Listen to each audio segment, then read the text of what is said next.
is News Talk. Yeah, you're very welcome back. Wolves 0, Manchester United 0. 6 minutes gone at Molyneux. We'll have former Wolves player Stephen Hunt in studio between 9 and 10 to talk through the weekend's football and keep a very close eye on this game. Stuart Robson will also join us. Arsenal, 2 wins from 2. They were 0 for 2 this time last year, and they play Liverpool on Saturday, so Stuart Robson's going to join us between 9 and 10 as well. Now, to continue the hurling, I'll get to some of your texts in a few moments' time, but to kick things off, Tommy Welch is a beautiful man, as you all know, I'm sure. He has 9 All-Irelands in his back pocket, and no better man than to go and set the scene for us ahead of throw-in at Croke Park yesterday. So around 3 minutes past 3 or so, we went over to Tommy and said, how are things shaping up? Grant me, O Lord, a hurler's skill, with strength of arm and speed of limb, unerring eye for the flying ball, and courage to match whate'er befall. May my stroke be steady and my aim be true, my actions manly and my misses few. No matter what way the game may go, may I rest in friendship with every foe. When the final whistle for me has blown, and I stand at last before God's judgment throne, may the great referee, when he calls my name, say you hurl like a man, you played the game. That's the hurler's prayer, Joe, and this is our day. Not Kilkenny's, not Tipperary's, not Galway's. This is the day of the hurling people. It doesn't matter if you're from Ballygalget in Down or Ballysaggart in Waterford, Kilmallock in Limerick or Kilmiley in Kerry, St Mullins in Carlow or St Finbarrs in Cork. Everybody loves All-Ireland Final Day. It has given so many great moments, emotions and winters to so many counties. Who will forget 1996 when Wexford became champions and every man, woman and child in Ireland knew the words to the purple and gold and dancing at the crossroads? What about the thunder and lightning final of 1939? And we will always remember 1989 as the glens of Antrim emptied as the Saffrons marched to Croke Park. We've had wonderful captains who have captured the emotions of All-Ireland Final Day so beautifully. Since I was a little boy in Ballyhale, I dreamed of one day doing this. Henry Shefflin 2007. What happened us last year has finally been buried, and thanks be to God. Pat Fleury in 1985, a year after the heartbreak of losing the centenary All-Ireland. A winter na Galway, Torre Shockblin agus Quega, Ta Crave na Hare na Rashi Olive. Joe Connolly in 1980, in one of the great moments in Irish sport, as he especially acknowledges the immigrants before, as Micheál O'Hare puts it, the striking up of the West Awake by the great Joe McDonagh. Which finally brings us to Tipperary and Kilkenny. 28 years ago, on the first Sunday in September 1991, I attended my first All-Ireland final, and I sat directly over there in the lower Cusack on my father's knee. A little nod, a wink to the steward. We squashed into the one turnstile and on we went. 2 for the price of 1, Joe. Tipperary won that day with a fox, a Viking and a man named English in their full forward line. But today, will the tables be turned? I hope so. All will be revealed at 5:15 today, Joe. Beautiful, beautiful, beautiful, beautiful. Now, it's rare you're speechless on the air, but when Tommy Welsh steps up and does something like that, it's fairly magical, and it was. Shane Dowling is with us. Denis Walsh of the Sunday Times with us as well. Shane, is that a tear I see in your eye? I'd say the tear in my eye nose because I'm not at the homecoming tonight, not listening to Tommy Walsh somehow. I know he's some man. I was actually above in I was in Naas on Saturday night. I was doing a preview night up there in Naas GA Club, and he was there as well. And sure, when you listen to him all day, like he's some character. And I suppose I've done a couple of bits with him now, and I hurled against him there in the Hurling for Cancer a couple of years ago as well. And sure, you could never spend enough time with someone like him. Like what he's done in the hurling field, we all know, but he's certainly making a name for himself in the puntery side of it as well. He does, Denis, tap into this like unquestionable romance and poetry and almost mysticism that the game has. And like we can all roll our eyes with hurling people, and you know, you can kind of say, geez, they're very happy with themselves sometimes. But when you have a moment like that where the nine-time All-Star, 9-time All-Ireland winner is kind of laying out the tapestry and magic of the game like that, there is something very special about it. Yeah, absolutely. And as you say, Tommy has made that transition, Joe, from the pitch to the press box really in great style, in really great style. But And you know, it's funny when I think of Kilkenny and on All-Ireland final day, when I think of Kilkenny and Tommy and his peers on that brilliant team. The one thing that they weren't was sentimental. They were the most unsentimental team you could ever imagine in terms of how they played the game and in terms of how they put opponents to the sword. But I mean, their love for the game in Kilkenny is unquestioned, and like Tommy's passion for it comes across in all his pieces. So that was an amazing start here, and then the game itself kicked off. First 18, 20 minutes, we were talking with Tommy Dunn there, Shane, and I guess you guys would have experienced that Kilkenny intensity in the semi-final, and we saw glimpses of it again. I mean, they tended to be winning the 50-50s. They were coming out of rucks on top. If anything, their 5-point lead after 18, 20 minutes didn't do them justice. Like, they had a number of bad wides. They could have even been, without overstating it, 7-8 points clear. They could, and I suppose when I spoke to you there a couple of weeks ago, like I probably tipped Kilkenny because I said that intensity, we haven't come across, or Limerick hadn't come across this year, and I wasn't surprised how the game started, to be honest with you.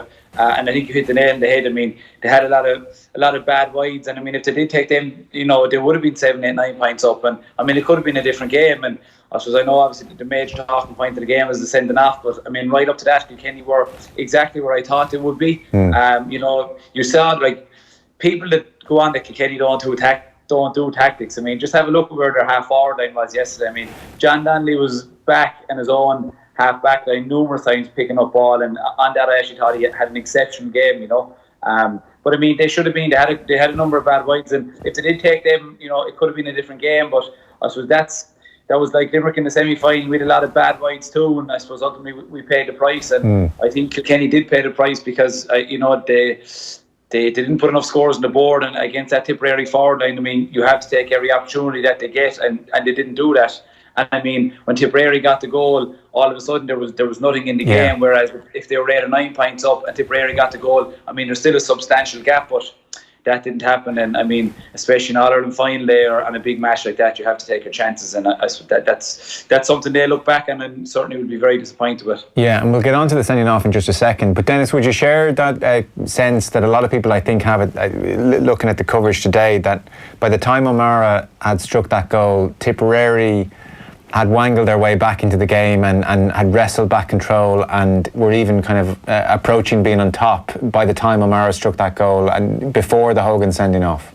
I mean, before the sending off, I'd say definitely Joe before sending off. I'm not sure if they were back on top before the goal, really. I mean, there was they had a burst of 1-3 to go from 5 points down to a point up, and I mean, I suppose if you look back at Kilkenny's record in All-Ireland finals, I mean, 5 points is the kind of lead that they wouldn't tend to relinquish, and it just didn't seem like as big a lead as it would have had in other years. I mean, Shane probably remembers the start they made to the final in 2007 against Limerick, and they really targeted fast starts in All-Ireland finals and putting teams to the sword early.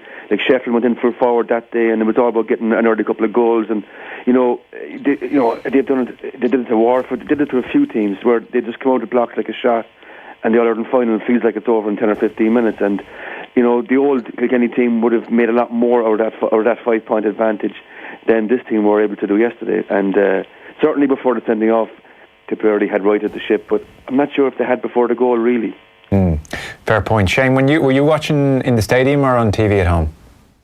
No, TV. I couldn't face going to it yet. Fair enough. I'm sure it's not the easiest. When you see the Hogan tackle in real time, are you thinking red? When I saw it in real time, I thought Cathal Bart dived. Being honest about it, and it was only obviously when the replays came back. And personally, I mean, I had a debate with the lads as well today, and I mean, there's been so much talk about it, but I mean, essentially, he gave him an elbow into the head, and I mean, whether he meant it or not, it's a red card, and like I suppose what people make about is the inconsistency, because I mean, Killian Buckley did the same thing to William O'Donoghue in the semi-final, and that wasn't picked up on. And actually, on that, I was going to the Galway races last Friday week, and I was told to drive into this car park, and when I looked out, obviously it was Gar that was doing it. And I took a closer look. The Gar was actually Alan Kelly. This is only 5 days after the semi-final. And anyway, I got to speak to him inside and we had a great chat about everything. But and I mean, he listen, like the one thing I took out of that conversation I had with him was that, I mean, he's a human at the end of the day, and he was as upset as everyone in Limerick was that he missed a couple of calls, because he doesn't want that to be happening. And it's no different with James Owens yesterday. I mean, one thing I will say about James yesterday is that he showed so much composure after it happened. I mean, he took his time, he spoke to the linesmen. I thought he did everything right. And it was a red card, but then I see Cathal Barrett came out today and said that, his wasn't, that he was clearly going for the ball. But I mean, he may have been clearly going for the ball, but he didn't get it, and he hit Richie Hogan across the head. He split him open, and to me, that's a red card as well. Right. Do I think Richie, I felt very sorry for him. I feel very sorry for him. And I mean, me and you can talk about it, and the whole hurling world can talk about it. But one thing is for sure is that Richie Hogan is someplace right now, and he's as low as a snake's belly. I mean, he didn't want that to happen. He didn't go out to get sent off. And I mean, it's not as if he's another 10 years in front of him. I mean, probably most of his best days are behind him. So, I feel so sorry for him today, because I mean, people have to realise that this guy is human and he's someplace today. His family is someplace today. But I mean, James Owens, in my opinion, he'd no other choice. And I mean, there's no point saying it's an All-Ireland final or Richie Hogan has a good record. They have to go by the rules, and to my opinion, an elbow into the face is a red card. Yeah. Dennis, Brian Cody afterwards almost pointed to the fact that James Owens had consulted with his linesman and took his time to come to the decision as an indication that he was unsure himself. And Cody's line, I think, was, you have to be sure if you're going to send off a man in the All-Ireland final. Yeah. Now, the flip side of that is, you could argue Owens was incredibly composed, as Shane Dowling is saying there, and that, if he had run over and brandished a red card, Cody might very well have said, well, he didn't even consult with his linesman, so sometimes you can't win. Generally, the feeling is that Owens handled that situation very well. The vast majority of people agree it's a red card. What about Shane's point there about the Barrett challenge on him, which was definitely a part of the atmosphere at that point, and Owens had arguably let a few things go, which maybe gave Hogan the false sense that he could leave one on Barrett and get away with it to some point or other. Yeah, I mean, what was interesting about, just to go back to the original point about the Brian Cody press conference afterwards, Joe, and I saw the quote today as well, and there was this conversation about contact. Was there contact? And this seemed to be the point that Brian Cody was making. Well, how could he even be sure there was contact? Now, after the semi-final, I wrote about the Killian Buckley incident, and I just want to double check the rule book. And what it says is, if you strike or attempt to strike with the elbow, it's a red card. So you don't actually have to make contact. You just have to make an attempt to strike with the elbow. So even if Richie Hogan hadn't actually made contact with Barrett, the fact that he raised his elbow towards his head is a red card offence, as it was in the semi-final with Killian Buckley, which went unpunished. Now, James Owens did take his time, and I don't know I'm sure if you recall, Joe, a very big call in the All-Ireland semi-final 2 years ago, Cork and Waterford, when Austin Gleeson pulled the guy's helmet off on the sideline, and he didn't put him off. And James Owens took a lot of heat for that decision. He had the opportunity in the days that followed, but the CCCC at the time were very keen to review that. That year that we had clamped down on face guard interference and helmet interference, and these were all red card offences. And James Owens was asked by the CCCC at the time, did you officiate that incident? And he said he had. So because he said he had, they couldn't revisit it, and Austin Gleeson played the final. And I'll be honest, at the time, Joe, I would have felt that was the end of James Owens as an elite inter-county referee, that they've missed an incident as big as that in an All-Ireland semi-final, and then essentially blocked the CCCC from taking further action. I thought, this guy is cooked. But the other reality is, and Croke Park would, accept this, there's a really inexperienced panel of inter-county referees at the moment. The quality is not as high as it was maybe 4, 5, 6 years ago. And James Owens is the most experienced guy that they have available. And I thought he did a good job yesterday on the whole. If you go back to 2013, he sent off Rhino Dwyer in an All-Ireland semi-final at a time in the game when Dublin were a couple of points ahead of Cork. The second yellow, people thought, geez, that's harsh. Owens is right, but it was harsh. But he had the guts to do it on the day, and it was the right call. And it was the right call again yesterday. And You know, it's tough. It's really tough. And Richie Hogan, who's a super guy, he's often been a sparkling guest on your show, Joe, over the years. It was terrible looking at him afterwards sitting there because, yeah, absolutely. You know, I'm absolutely of the opinion it's a red card. I know he's doing terrific work with the GPA and all that. He just made a bad. He just made a bad judgment yesterday. And James, I certainly applaud James Owens for making a big call and making a correct call. And like the fact that Killian Buckley got away with it in the semi-final is neither here nor there. That was a bad call. Yeah, I was just saying there. Sorry, we were cross communication. I was saying I'm absolutely of the opinion it was a red card, but you still feel horribly for him because it's such a heavy price to pay. What about Shane's point on the Cathal Barrett tackle on Hogan here? Because you could argue that Owens let too much go and it contributed in some small way to Hogan's move. I didn't think. I mean, over the years there was a tendency with Kilkenny games for permissive refereeing. Yeah, and it was like as if referees were being swept along with the kind of hurling that Kilkenny were playing, and as long as the other team were also cooperating and were in that zone with them. As I would argue in the Kilkenny Limerick semi-final, it was an incredibly intense physical match. Both teams were prepared to play in that manner. The referee, I thought, as the game went on, let an awful lot go, but both teams were happy to flake away the way it was going. And he just let him at it. Yeah. I didn't have quite the same sense of that yesterday, but that was certainly a factor when Kilkenny were at in their Masters of the Universe phase, and Nolan Park training matches were no holds barred, as they still are, and people were swept along by the kind of hurling they were doing, and referees were swept along as well. I didn't get that sense yesterday, but again, I would have to applaud Owens for having the guts to do what he did. Mm. So the sending off happens, and it's a sickener, it's a blow for Kilkenny. Everybody gets in at half time and rearranges. I think most people predicted that Tip would have the extra man, Shane, somewhere around their defence, and they did, and it was Cathal Barrett, and you had the likes of Ronan Maher and Barry Heffernan picking up men. There was nothing overly surprising about that. The surprising thing, it seems, people have been talking about it all day, we touched on it in the show, is Kilkenny's approach, that they started off lobbing a few in on top of that full back line, and they kept on doing it. Yeah, can I just revisit one thing there, Joe? Yes, do. No, by all means, yeah. It was €90 a ticket into that game yesterday, right? And the match programs went from €5 to €7, right? Now, there's no other sporting occasion in the world where amateur players would draw a crowd like that and be able to bring in so much revenue where the players get absolutely nothing. Now, there might be a perception out there by some people don't actually know that, players say they don't get anything, but they actually get something.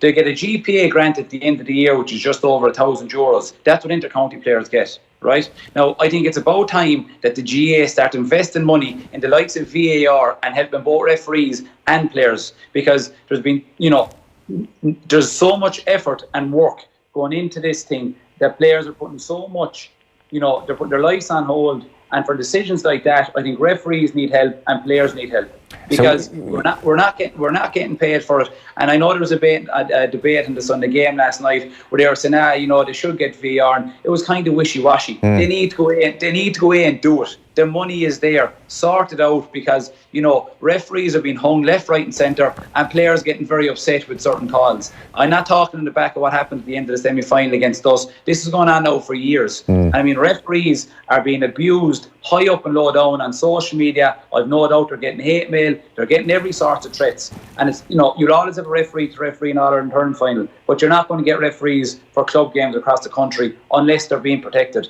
And I mean, it's fine, €90, it's a good spectacle. But I mean, even the programmes, everything is being increased and nobody's getting anything out of it. So I think it needs to be addressed, and fairly quickly. As I said it the last time, and I feel very strongly on it.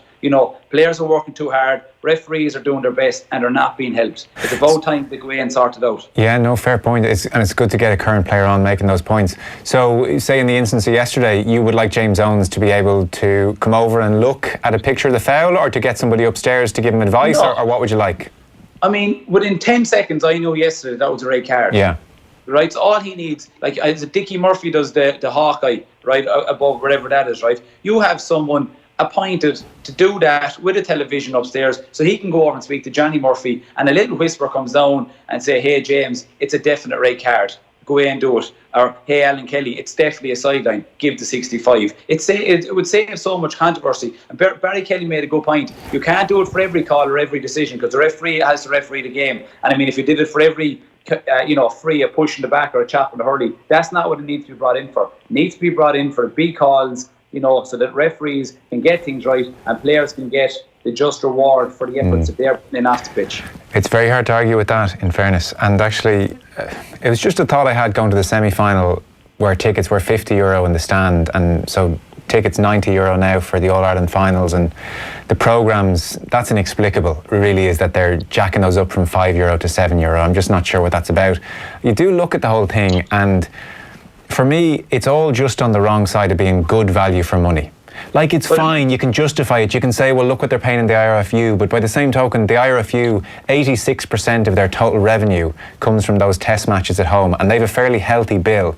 Like, the biggest bill in any sport is what you're paying in wages. So when none of the players are getting wages, I don't know if it's actually good enough that the GAA stuff at this level is just kind of past or even close to okay value for money, and sometimes not great value for money.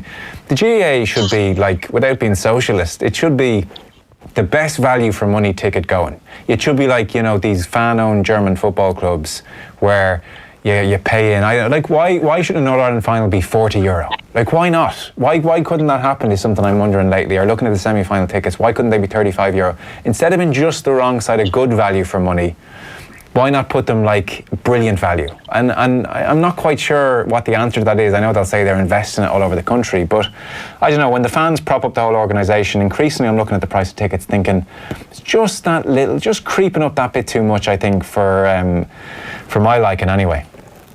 Joe, you see yesterday, like, take the GA and Croke Park out of it. Look at the hotels that made the money yesterday. Look at the bars around Dublin that made money yesterday. Look at all the bars in Semple Stadium tonight and in Kilkenny yesterday. I mean, look at Éireann. There's so many people making a whole pile of money out of this. And the only people that are getting no money are the players. And they're the people that are creating the revenue for so many businesses across the country on big days like this. I'm not saying the players are looking for money. What the players are looking for is to get the best possible facilities there so that, a decision isn't going to be made by a referee who's human and his two eyes making a human error. That's all I'm saying. Now, that's a hell of a tangent I've contributed to. So back to Kilkenny's play in the second half. Yes, I know, and I remember your question. I felt strongly about that. No, good man. Listen, I was at home, watching the game, and I mean, if ever there was a day to run the ball and to play it through the lines, that was a day. I mean, it happens once, it happens twice, it happens 3 times. You say, fine. I mean, that's where you would think maybe a Mayor Freerna or someone would come in and give an instruction. I mean, I know John Donnelly got a lovely point from the middle of the field. That ball was worked out through the lines and the score was on. And I mean, they might have got a point or two from it. And at times, long ball does work. Don't get me wrong, I'm as traditional as they come. Yeah. I mean, even Noel McGrath got a free yesterday and he fired the ball into the edge of the square to 2-on-2. John McGrath won the break and fired it over the bar. But I mean, these days, it just, with a spare man, it was so easy for Ronan Maher there yesterday just to break the ball and for Cathal Barr to run away with it. They needed to run the ball through the lines, and on numerous occasions, they just fired the ball in and they were getting little to no return out of it. And I know Henry Shefflin said last night that it's not Kilkenny way, it's not how they do it. But I mean, sometimes, you have to change. You could see it wasn't working, and I suppose I was surprised by it. I know many people were surprised by it, especially when it worked. Especially when they were playing the short ball and they were getting a return off it, but they just didn't do it enough. Well, that's the thing, because Denis, it had become a little bit the Kilkenny way of late. Well, they have become certainly, I guess not modern so much, but I mean, they have been more reactive to the way how the game has been played now. And a couple of years ago, you never would have seen cornerbacks being first receiver for a puck out from Owen Murphy, but that was the case in the semi-final against Limerick, for example. And you wouldn't have seen. The last couple of years they have been working the ball through the lines more. I mean, I think there was on the Sunday game during the summer there was a very good package where they pointed out how different Kilkenny's approach was to playing Wexford, for example, 2 years ago in Wexford Park, to them playing Wexford this year, where 5 of the Kilkenny defenders actually scored. Because they were on the ball in those positions going forward, which again wasn't Kilkenny's way maybe going back the year. So I mean, they have changed their approach to reflect the way the game has gone, and to and to be more effective against teams like Wexford, for example, who play with extra defenders. But I mean, the point yesterday was, and I suppose so much again when Kilkenny were at a different level and they had their brilliant team. They used to dominate teams in the air. They used to absolutely kill teams in the air. They were very good in the air against Limerick in the semi-final. I think 11 Kilkenny scores came from puck outs, from long puck outs. So they haven't lost that facility, but it just didn't do them any favours yesterday. I mean, Tipperary were magnificent in the air. Like Barry Heffernan, Ronan Maher, Pádraig Maher caught clean ball over their opponents, contested ball, and like it was like the kind of stuff that we would have seen over the years from Tommy Welch and JJ Delaney and others like that. And but yeah, I think like, the way they played certainly played into Tipperary's hands with the extra defender and so on. On the puck-out situation, the stats were amazing as well, because after Hogan's dismissal, Kilkenny went short twice. Brendan Cummins said this today in the paper. Kilkenny went short twice off puck-outs and won both of them. They went long 23 times and won just 5. So the whole puck-out thing even kind of disintegrated. An amazing stat. Tip went short 8 times. They won all 8. A lot of the time they got Ronan Maher and Noel McGrath on the ball, and they went longer 4 times and won 3 of them. So really, like they had a field day from the puck-outs. They were the stats in. So like, where does this put Tipperary then, Denis? Because a lot of people have made the point that 2 and 10 years might have felt like something of an underachievement for such a talented bunch. Like we had Shane McGrath on the show earlier, and he was sort of saying of Pádraig Maher, Brennan Maher, Noel McGrath, Seamus Callan, the first time since the 1960s that Tipperary have had players who have 3 All-Ireland medals. Like, this is a historic achievement. And Shane McGrath was saying, like, some of these are kind of our class in 92. They are phenomenal players. 2 All-Irelands in 10 years would have felt like a bit of an underachievement. 3 and 10 with, hopefully, I presume from Tip point of view, and Sheedy at the helm, the promise of good times ahead. But 3 and 10 does have the feel of greatness now. Yeah, no, 3 and 10, I'd say it's probably about par for a group of that talent should be winning. I mean, look, it's all very well to say that. Jeez, I've no idea how hard it is. Shane knows far more than me about that. But I mean, it's been a tough era to be trying to win all Irelands. I mean, with Kilkenny so brilliant for most of it, and for the last 20 years been so dominant, and they were the team who were most often the second best team in the country in the last 10 years. Like they were the team that gave Kilkenny the most trouble on a consistent basis.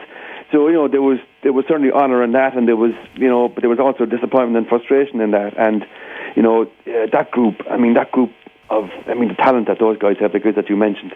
I mean, those are once in a generation players. For Tip or for any county. I mean, amazing players, and 3 All-Irelands is a lot for anybody. Jesus, an awful lot. But the big thing for Tip now, and it's going to be the conversation for the winter, is they haven't put back-to-back All-Irelands together since the 60s, and they're very conscious of it. I'm sure it's something that Sheedy would absolutely be busting a gut to try to achieve. That would be a real kind of that would be a real marker for this generation, something kind of a monumental achievement for them and for this group. And like those guys now too, they've been around. 2008, Shimmy Callan made his debut. Noel McGrath came along a year later. They're around an awful long time. They played in minor finals in 06 and 07. So there mightn't be a whole pile left in this group as we know it now, and like those really are the key guys. Yeah, I guess the 20s are coming through, and off the bench they're making an impact. But I definitely take your point. Shane, you're probably better placed than most to answer this.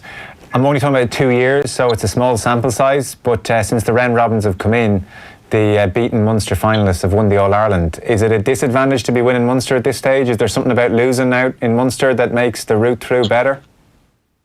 Yeah, I said it the last time, I don't believe so.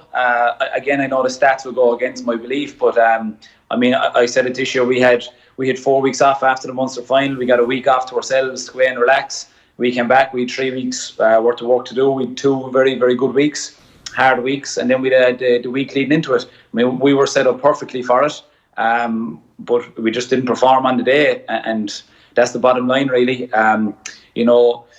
I don't think you'll see any teams next year. I mean, it's hard enough get out of Munster and let alone be conscious of whether you end up in a Munster final or not. I mean, you could see the scenes in Limerick this year after we won it, and you could see the scenes in Croke Park when Wexford won their Leinster Championship. So listen, everyone's going to have different opinions of it. If you're big into your stats, you'll say, it's not good to win your provincial championship in terms of the All-Ireland. Again, I don't believe so, and that's just the way it is. I mean, you look at, like, I hit Liam Sheedy, I'd say to my first year in 2012 or 2013, I was on the Railway Cup at a time when the Railway Cup was slowly slipping away, but there was still a lot of, legends that I grew up watching that were on that panel, and I was delighted to be part of it. And I've had some fantastic managers, in my career to date. Shane Neal in the Piercing, John that's there. I've had a lot of, it's not even fair to name too, because I've had a lot. But I mean, Liam Sheedy at that time when the Railway Cup was slipping away and it wasn't as important, I just was buzzing after him. I'd be straight up about it, and I wouldn't have seen at the time, like, he'd obviously have a lot more passion for Tipperary than he would for a Railway Cup, and he might have been able to surround himself with the team that he had with Munster than he has with Tipperary. But I mean, you'll be jumping out of your skin to play for him, and I can only, if that's what it was like over a team like that, I can only imagine what it's like with Tipperary. And you can be damn sure that when Liam sits down at the end of the year next year, he'll want to win a Munster Championship and want to win that All-Ireland Championship, definitely. And what was it about him, Shane? Like, can you remember anything he said in particular? It was his energy. It was his energy. It was the way he spoke to players. It was the way he spoke in the dressing room. It was just the buzz he has off him. Like, he's a fantastic speaker. He's obviously a fantastic public speaker, but he's fantastic in the dressing room as well. When he speaks to you, geez, you'd be ready to go through a wall for him. I know I certainly was anyway. And I mean, when I heard that Liam was appointed as Tipperary manager, I said to a number of people, I think Tipperary are going to win the All-Ireland in the next 2 years. I hope I'm wrong. I hope Limerick win the next 2. But, basically what I meant was that I wasn't surprised. I wasn't surprised the players responded for him. And I mean, you look at that Tipperary team, there's some serious characters in that dressing room. Characters that, might come around again for a long, long time. And when you have Gerlach Nan coming out and, absolutely slating them there one day when they were beaten. And then you've Jackie Tyrrell coming out and in his book and saying that they're, it was easy, get into them mentally or whatever, I mean, them boys don't stand for that. Liam Sheedy doesn't stand for that. And I wasn't one bit surprised. People saying their legs were gone. I wasn't one bit surprised that team came back and won that Ireland, because they're plenty good enough to do it. I mean, they have the best forwards in the country. Bubbles of the Wire put a score over there in front of the Cusick stand. I'd say if I tried to do it, I'd pop my 2 shoulders or something. I don't know how we done it. So, they're just class hurlers when they get Oh dear. Well, you're being modest. I think he scored the best goal of the year, that's for sure. Anyway, just a very final one, Dennis. We've about 30-40 seconds tops. That's Tipperary boxed off, and we're looking forward to what they bring next year, and I'm sure Shane's ready to go next year. What about Kilkenny? Back with Cody and back again, and they'll make the most of every moment and give it a good crack again. Is that what you fully expect? Yeah, absolutely. Yeah. Like, there's not going to be any change there, Joe. I mean, I think it was an incredible achievement, I think, for them to get to the final this year with a group that was kind of coming together on the hoof. I mean, they used 27 players this year in the championship, which is an extraordinary number, until you look back to 2014 when they actually won the All-Ireland by using 29 different players. And he said it a million times, but he does believe it, that he's not bothered about a settled team, only a settled spirit. And there's a whole lot of guys this year now who have. I mean, John Donnelly was terrific yesterday, and he's a guy who wasn't sure of his place for half the summer, but no, he's and he was excellent against Limerick as well. So here's a guy that's really after coming through. Adrian Mullen, they still have guys coming, and Hugh Lawler, again, a guy that had huge promise. Had a tough day maybe yesterday, but these are guys for the future, and Kilkenny are going nowhere. They're going to be in the top 3 or 4 again next year for sure. Okay. Well, Dennis, thanks very much. And by the way, if people didn't see your piece with Joe Hayes yesterday in the Sunday Times, they should check it out. It was a brilliant read. And Shane Dowling, as ever, pleasure. Thanks so much for coming on. Appreciate it. Thanks, Joe. Thanks, Joe. Grant me, O Lord, a hurler's skill with strength of arm and speed of limb. Here we go, the ball is in and we're underway in 2019 in the All-Ireland final. Unerring eye for the flying ball and courage to match whate'er befall. Barrett's caught and Barrett's down, and Richie Hogan could be in trouble here. Richie Hogan has been sent off. May my stroke be steady and my aim be true, my actions manly and my misses few. Niall O'Meara coming through the middle. Niall O'Meara goes for goal. It's in the back of the net. A brilliant finish by the Kilroe and McDonagh striker. Came in, got that ball and fired it home into the back of the net of the Davin stand. And Sheedy roars, Tip roar. We're back in business here. Diverting off his hurl to